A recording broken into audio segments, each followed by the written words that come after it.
నమస్కారం.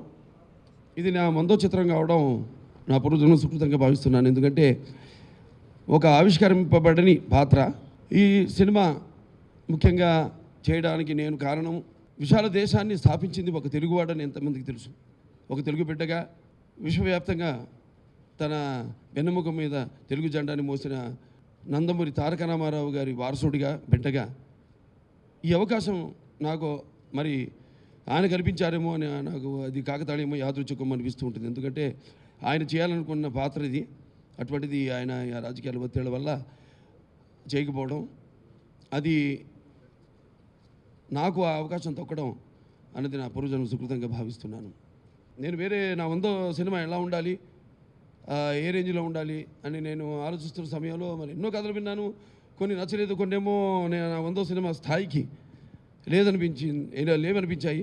మరి అటువంటి సమయంలో రావడం అనుకోకుండా నా అంజనాపుత్ర కృషి గారు రావడం, అలాగే నిర్మాతలు జయలక్ష్మి పుత్ర విభో శ్రీనివాస్ గారు, అలాగే కమలపుత్ర రాజీవ్ రెడ్డి గారు, అలాగే సీతారామపుత్ర సాయిబాబా గారు, జాగరణ ముడి వాళ్ళు రావడం, ఈ సినిమా చేయమని అడగడం అంతా చాలా కాకతీయంగా యాదృచ్ఛికంగా జరిగింది.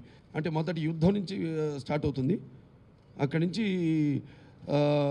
లాస్ట్లో డెమిత్రియస్ గ్రీక్ మహారాజుని ఓడించడంతో పిక్చర్ పూర్తవుతుంది. మొదటి నుంచి పిక్చర్ ఒప్పుకున్న దగ్గర నుంచి కూడా అందరిలో ఒక కమిట్మెంట్ సినిమా మీద. అంటే డైరెక్టర్ గారి నుంచి సరే ఆయన వచ్చారు, ఓకే ఆయన కమిట్మెంట్ తెలిసింది, దానివల్లనే ఆయన నా దగ్గరికి వచ్చారు.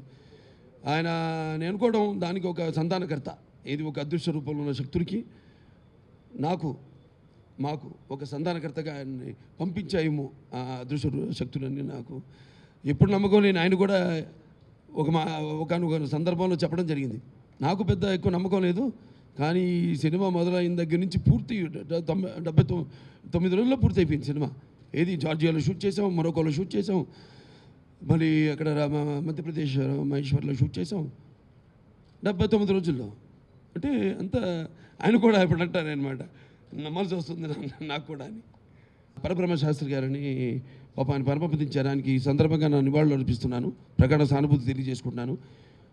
ఆయన మొట్టమొదటి దీని మీద రీసెర్చ్ చేసి ఈయన మీద ప్లస్ అటు కాకతీయ రుద్రమదేవి మీద వాళ్ళ మీద రీసెర్చ్ చేసి చాలా ఇన్ఫర్మేషన్ అంటే ఎంతో కొంత క్రోడీకరించడం జరిగింది. ఆయన ఆవిడ తెలుగు వాళ్ళని ఫస్ట్ ప్రూవ్ చేయడం జరిగింది ఆయన పరబ్రహ్మ శాస్త్రి గారు, పెద్దగొండూరు వాస్తవ్యుడు ఆయన.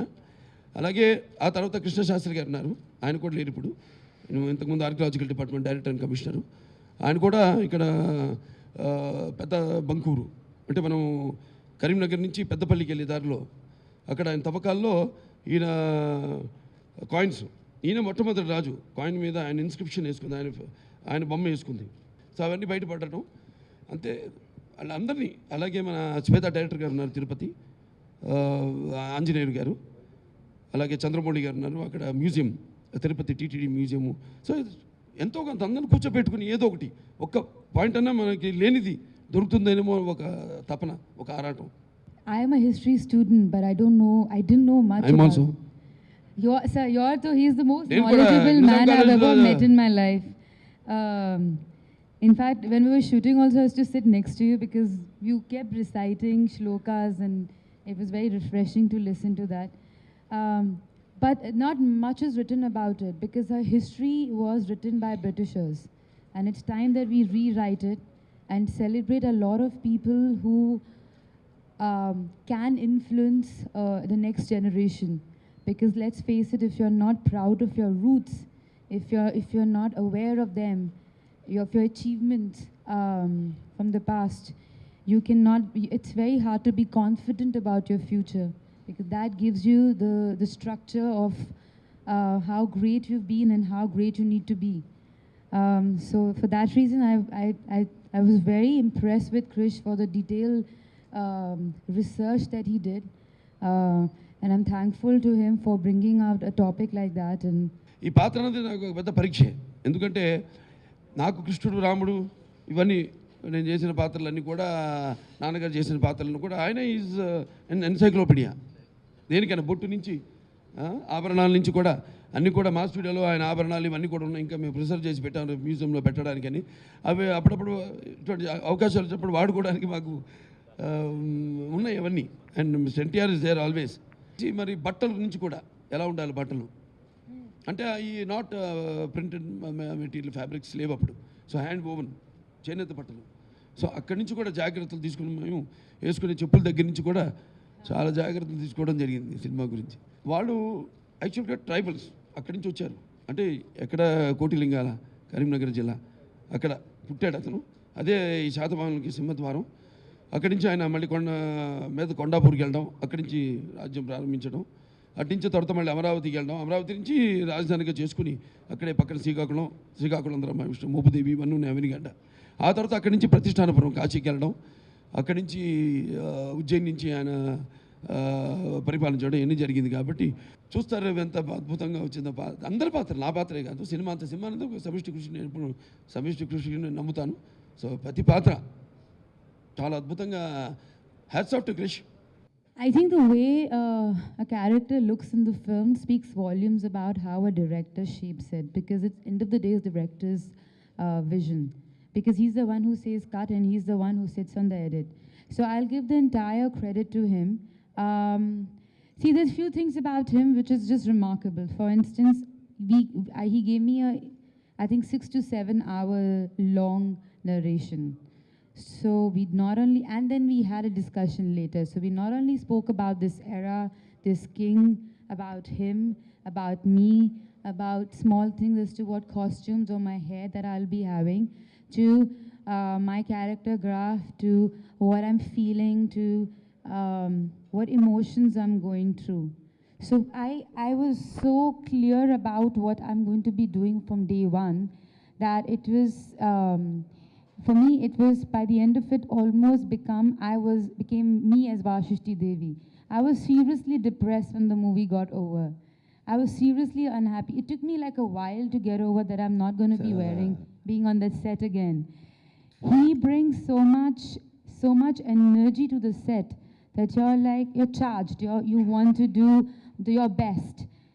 And every scene which is very difficult, he explains to you the character graph way in advance.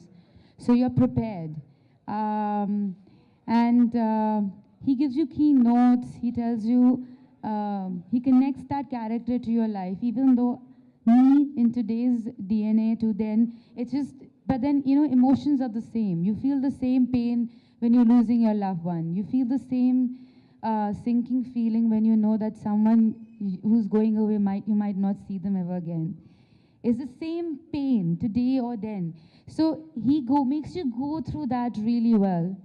Between him and me, you know that he gives his best, I give my best, and he's being very cooperative. So I think it just worked. Kabir Bedi గారు మొదటి రోజు నేను ఆయన ఎదురైనప్పుడు అన్న dialogue నన్ను అంటాడు, మీరు అధమ జాతి రానిది అంటాడా అంటే బడుగు జాతి రా అంటాడు నన్ను. అంటే మొత్తం తెలుగు జాతి అంటే బడుగు జాతి కాదురా తెలుగు జాతి, అధమలం కాదురా ప్రథమలం అని డైలాగ్ ఉందంట. అన్నీ చూశాడు పర్ఫార్మెన్స్. ఆయన కొంచెం వాళ్ళు అంటే ఇంకా పాత్రలోకి వెళ్ళాలి కదా వాళ్ళు కూడా. మొదటి రోజు చూశాడు ఆయన 1-2 షాట్లు ఇచ్చి అన్నీ చూసి, క్రిష్ గారు సారీ నేను వెళ్ళిపోతున్నాను హోటల్కి, ప్లీజ్ ఫర్గివ్ మీ, నేను backup for me, have to go now, have to learn get into the role. ఊరికే బ్యాకప్ వేసుకున్నా అంటే ఫస్ట్ డే ఎవరైనా అంతే కదా, పాత్ర అందరు కలిస్తే will know our emotions, the characterization. So it just packed up and went off అంటే ద పర్మిషన్ అని చెప్పేసి వెళ్ళిపోయారు. ఆయన నా షార్ట్స్ అన్నీ తీసుకున్నాం. రాత్రంతా నిద్రపట్టలేదు ఆయనకి. రాత్రంతా డైలాగులు ఇది అద్దం ముందు కూర్చుని ఎలా ఒక కన్బొమ్మ తనం ప్రతిదీ డీటెయిల్డ్. అందుకే ఆయన కూడా అంత పెద్ద ఆర్టిస్ట్ అయినా చూడండి, ఒక ఆర్టిస్ట్ అంత పెద్ద ఆర్టిస్ట్ అయినా ఒక తపన అనేది ఇటువంటి పాత్రలు వచ్చినప్పుడు అవకాశం వస్తుంది. సత్సంకల్పం, అకుంఠ దీక్ష, ఒక మంచి సినిమా తీయాలి అనే ఒక మంచి ఉద్దేశంతో వాళ్ళు ఇచ్చినప్పుడు నేను చెప్పాను ఇందాక అదృశ్య శక్తులన్నీ కూడా ఇప్పుడు ఈ సినిమా షూటింగ్ జరుగుతున్నప్పుడు when it was raining in all over India, all throughout India, మధ్యప్రదేశ్లో మేము షూటింగ్ చేసాం మహేశ్వర్లో.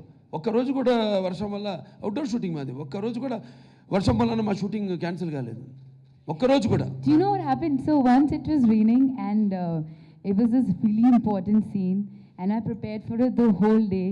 I was shooting in the that 4 to 5 that magic light. And then at 3:30 started raining and Krish, I was ready. Krish is like, come to the location. I'm like, but it's నమ్మని raining. ధైర్యంగా It's raining, we వర్షం can't పడుతుంది, shoot it. రమ్మంటాడేంటి అని. So he's like, no, just come. And it was, I thought we were not shooting that scene. So we decided to just do a rehearsal. And while we were doing rehearsal between me and Hema ma'am, Krish, we all felt it was nicer when it's raining. So we shot the scene when it was raining, natural rain. So ఎప్పుడు ఏ సీన్కి వర్షం కావాలో అప్పుడు పడేది, ఎప్పుడు మాకు వద్దో అప్పుడు అయిపోయేది. ప్రొడ్యూసర్ సైడ్ నుంచి అసలు టెన్షనే లేదు వారికి, ఎందుకంటే ఆ నమ్మకంతోనే వచ్చారు వాళ్ళు, ఆ ధైర్యంతో. ఇందాక చెప్పాను సత్సంకల్పం కావాలి, అకుంఠిత దీక్ష పొందాలని. అలాగే వాళ్ళు అలాగే బ్రహ్మాండంగా సినిమా ఎటువంటి అంతరాయం కలగకుండా ఎన్నెన్నో లొకేషన్స్లో షూట్ చేసాం, మొరకోలో షూట్ చేసాం, అలాగే ఇక్కడ జార్జియాలో షూట్ చేసాం. అంతా కూడా బ్రహ్మాండంగా అక్కడ వాళ్ళు మేము అంతా కూడా బాగా కలిసిపోయి, అక్కడ ఫైట్ మాస్టర్లు కూడా చేశారు, రామ్ లక్ష్మణులతో సహా కూడా అక్కడ ఫైటర్లు ఉన్నారు. అందరు కూడా ఒక పిక్నిక్ లాగా, అంటే అందరు సరదాగా కూర్చొని బ్రహ్మాండంగా ఒక కుటుంబ సభ్యుల్లాగా జరగడం.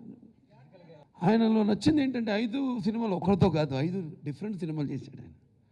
చేసి వచ్చి సినిమా చేయడం అంటే, ఇప్పుడు నాకు కొందరు ఉంటారు నా లైఫ్లో కూడా, డైరెక్టర్స్లో స్టీఫెన్ స్పీల్బర్గ్ వాళ్ళందరూ ఉంటారు.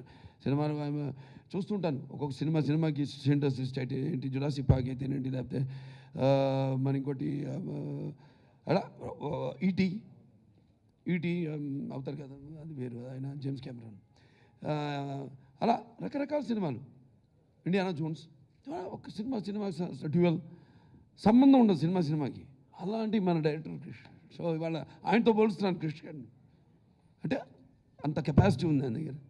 The most challenging part for me,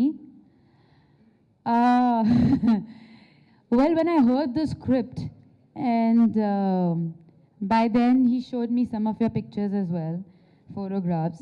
I think the most challenging part for me was, and I've been a Krish fan and I've worked with him, was there was a little bit of nervousness and fear the first day, and I think that's good. Every actor should be nervous and little afraid. And it's a beautiful process when you give your first shot, second day, third day, the nervousness becomes your strength, and then because that drives you to give your best.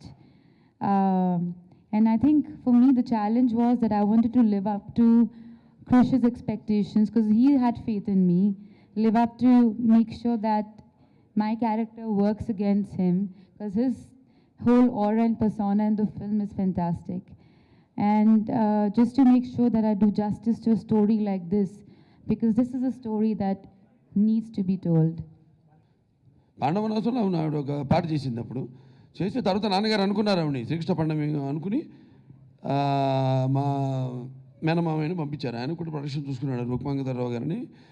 ఆయన పంపించారు వెళ్ళి మాట్లాడమని. అప్పటికే ఆవిడ ఏదో 5 సినిమాల contract ఏదో హిందీలో సైన్ చేసింది ఆవిడ. అయ్యో పెద్ద ఆయన కవర్ పెట్టారు, చేయలేకపోతున్నాం, మిస్ అయిపోతున్నాం ఇక్కడ మేము ఇట్లా అంటే, తర్వాత కేర్ విజయ్ గారిని పెట్టడం జరిగింది రుక్మిణి పాత్రకి. సో ఆ తర్వాత మళ్ళీ ఒక సినిమా చేసిన ఆవిడ శ్రీకృష్ణ విజయం, ఎంఎస్ రెడ్డి గారు సినిమాలో ఒక సాంగ్ చేసింది ఆవిడ. మళ్ళీ అక్కడ ఇంద్రలోకంలో ఏదో రంభ మేనక ఊర్వశిల్లో ఏదో ఒక పాత్ర. తర్వాత మళ్ళీ చేయడం ఇక్కడ తెలుగులో ఇదే అంటే పాండవనాశంతో ఇది 2వ సినిమా. అది మొదటిది నాన్నగారితో, ఇది నాతో.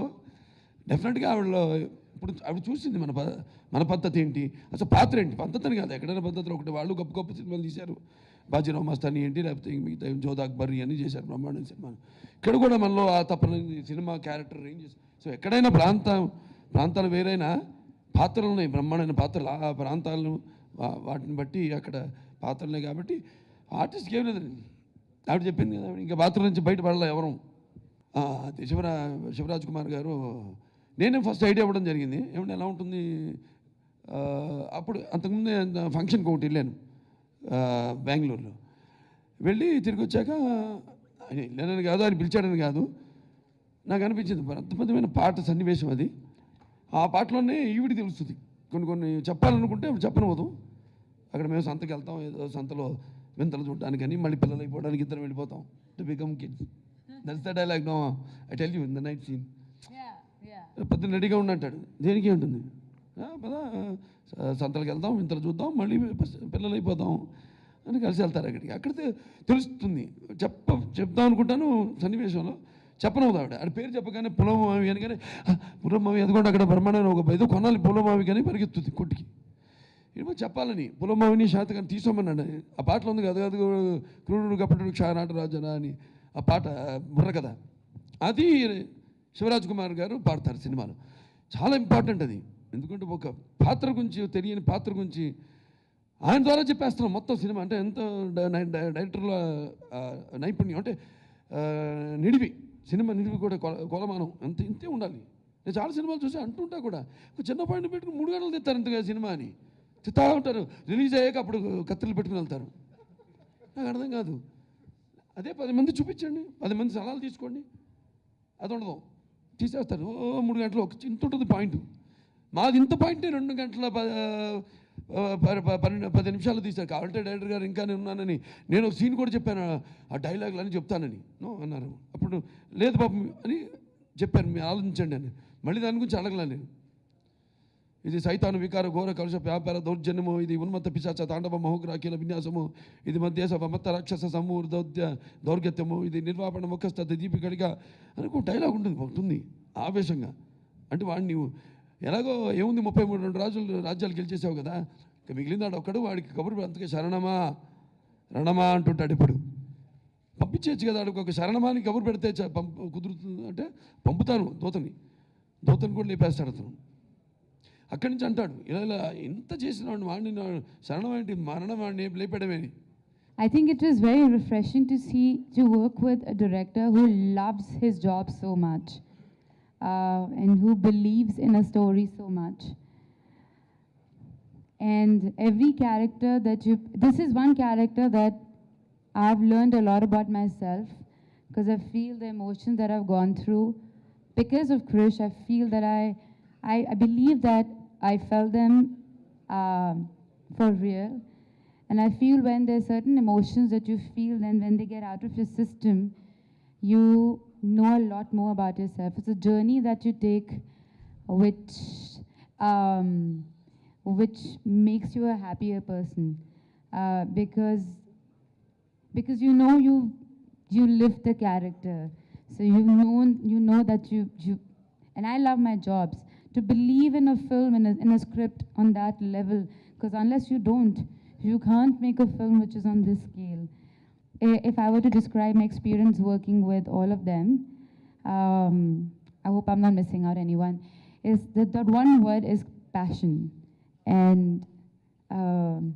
I'm just happy that I'm part of a passionate film like this. అంటే శివరాజ్ కుమార్ గురించి. సో అప్పుడు అనుకున్నాను కానీ వెంటనే నేను ఫోన్ చేయడం జరిగింది. వెంటనే సాయంత్రానికల్లా నేను చేస్తున్నానని చెప్పాడు ఆయన. It was such a nice gesture. అంటే ఆ ఫ్యామిలీ ఇంతవరకు బయట భాషా సినిమాల్లో చేయలేదు, ఒప్పుకోరు ఫ్యాన్స్ అక్కడ. అంత స్ట్రాంగ్ వాళ్ళకి. మరి ఆయన లెజెండే కదా రాజ్ కుమార్ గారు. అటువంటిది ఇమీడియట్గా సాయంత్రం ఫోన్ చేశాడు ఆయన, నేను చేస్తున్నాను అన్నాడు ఆయన. అండ్ అక్కడ ఆయన ఫ్యాన్స్ అంటే నా ఫ్యాన్స్ ఆయన ఫ్యాన్స్ అండ్ చేయడం ఒప్పుకోవడం. Hats off to him for his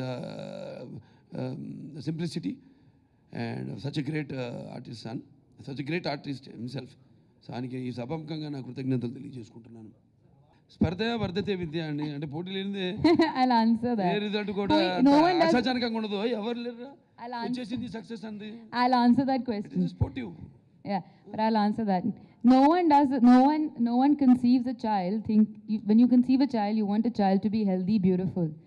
Similarly, no one starts a film with any other thought but that the film should be a big hit. And I feel every film should be a big hit, but I hope people love a film for the hard work that we've done and the story that we're trying to tell. And in Hindi they say, सबका अच्छा हो, हमारा शायद थोड़ा अच्छा हो जाए. స్పర్ధ వర్ధతే విద్య. ఏదైనా మంచిదే, పండక్కి ఏముంది, మేము మంచి సినిమాలు వస్తున్నాయి. సో డెఫినెట్గా I wish them also all the best. And definitely pictures అన్ని ఆడాలి, ఇండస్ట్రీ కూడా Every film should do well. Every fun film. Yeah. Then only the film industry హెల్తీగా ఉంటుంది. నాకు ఒకటి సంతోషం ఏంటంటే నా సినిమాలు ప్రతి డైలాగ్ ఇప్పుడు thanks to my writer Sai Madhav గారు, అద్భుతం డైలాగ్, ట్రైలర్ డైలాగ్ ఉంది. ఏది పరదేశ మన నూతన నిర్మాణమైన భారత రాజ్యాన్ని పరదేశీయుల నేతృత్వంతో ప్రక్షాళన చేద్దాం, వచ్చిన వాడిని తురుముదాం, దొరికిన వాడిని తురుముదాం, దొరకని వాడిని తరుముదాం, ఏది ఏమైనా దేశం మేసం తిప్పుదాం అని డైలాగ్ ఉంది. అద్భుతంగా ఆ క్యారెక్టర్. అండ్ అదే కృష్ణ గారు చెప్పినట్టు we are all instruments. He wants a person to speak particular this film that role. అంతే తప్పితే ఇంకో సినిమా అంటే ఆయన వేరుగా తీసుకుంటారు. ఆయన చేసి చెప్పాక ఇంతకుముందు చేశాడని 5 సినిమాలు, ఆయన ఇది 6వ సినిమా, ఒక్కొక్క దాని పోలిక లేదని. సో ఈ సినిమాకి శాతకర్ణి నన్ను నా ద్వారానే నేనే పలకాలి డైలాగులు కానీ మన రౌద్ర వీర కారుణ్య అన్నీ నవరసాలు అన్నీ అని అనుకున్నాను. అంతే. I don't think there's nervousness ever. And I don't think any actor who has worked really hard and who's believed in a film, who has had sleepless nights making sure the film looks good, can ever want any other film not to do well. I would want other person's film to do well just because I know what it took for me to make this film. So there is never comparison. అప్పుడు అంటాడన్నమాట, నువ్వు 9 మాసాలు మోసి నీ బరువు దించేసుకున్నాము, కానీ నేను బ్రతుకున్నంత వరకు అతను బరువు మోయాల్సి ఉంటుంది. అతను కేవలం నాకు కొరివి పెట్టే కొడుకు మాత్రమే కాదు, భావి భారత చక్రవర్తిగా శాతవాహన సామ్రాజ్య జ్యోతిని నా తర్వాత కూడా వెలిగించవలసిన వారసుడు. పోగొట్టుకుంటావా అంటాడు. అంటే నా మీద నీకు అనుమానమా, నన్ను అనుమానిస్తున్నావా అని. Character speak. నా పిక్చర్ ఇప్పుడు నా సినిమాలు పోటీ అండి. నేను ఇప్పుడు అంటే లెజెండ్ ఆడింది కాబట్టి 1000 రోజులు చెప్తున్నాను. అలాగే అందుకని ఇది ఆడింది పర్ఫార్మెన్స్ బట్టి తెలుస్తుంది ఏదైనా. సో డెఫినెట్గా అన్ని రికార్డులు నా సినిమా రికార్డులు అన్నీ క్రాస్ చేస్తుంది ఈ సినిమా. మ్యూజిక్ చెప్పాలండి, చిరంతన్ భట్ గారు ఎక్స్ట్రాడినరీ. Very beautiful. అంటే ఏదో కమర్షియల్ కొట్టేద్దామని కొట్టకుండా ఆ రోజులు ఎట్లా ఆ ఇన్స్ట్రుమెంట్స్ ఆయన్ని కూడా బాగా రీసెర్చ్ చేసి పాపం నాకేం చెప్పాడు. నేను ఒకసారి కలిసాను ఆయన్ని, 2 సార్లు. ఒకసారి లొకేషన్కి వచ్చాడు మధ్యప్రదేశ్కి, 2సారి ఈ came for the 100 that audio function. 2 సార్లు కలిసాడు. ఆ తర్వాత తెలిసింది వాళ్ళు కూడా లెజెండరీ ఫ్యామిలీ. బైజు బావరా తీశాడు వాళ్ళ తాతగారు. దాని తర్వాత శ్రీరామరాజ్యం ఒక సినిమా తీశారంట, అది నేను శ్రీరామరాజ్యం నేను చేశాను. సరే ఆయన అద్భుతంగా అసలు అంటే అలా రాబట్టుకోవడం, టైం స్పేర్ చేయడం, ఇటువంటి సినిమాలకి రీసెర్చ్ చేయాలండి. ఏ సినిమా అయినా ఆ రోజుల్లో ఏమో వాయిద్యాలు వాయించేవారు అట్లా అద్భుతంగా. అండ్ ఇంకో ఆయన అదృష్టం కూడా ఏంటంటే నా సినిమాలకి అన్నీ అలా కుదురుతున్నాయి మొదటి నుంచి కూడా. అంటే ఒక సింహ నుంచి కానివ్వండి, ఒక లెజెండ్ కానివ్వండి, ఒక డిక్టేటర్ కానివ్వండి, పాటకి సంబంధం లేకుండా మంచి సాహిత్యంతో, అలాగే మంచి అన్ని రకాల అంటే ఎలా పంచపక్ష పరమాన్నం ఏదో పళ్ళెంలో ఇచ్చినట్టు అద్భుతంగా ఆయన బ్రహ్మాండంగా చేయడం జరిగింది. అలాగే సాహిత్యం సీతారామ శాస్త్రి గారు అద్భుతంగా ఆయన పాటలు రాయడం జరిగింది. అన్ని పాటలు పాడిన వాళ్ళు కూడా అద్భుతంగా పాడారు. అందరూ కూడా శ్రేయా ఘోషల్ వాళ్ళంతా కూడా అద్భుతంగా వాళ్ళ గొంతును అరిపించిన వాళ్ళందరూ కూడా అద్భుతంగా పాడడం జరిగింది.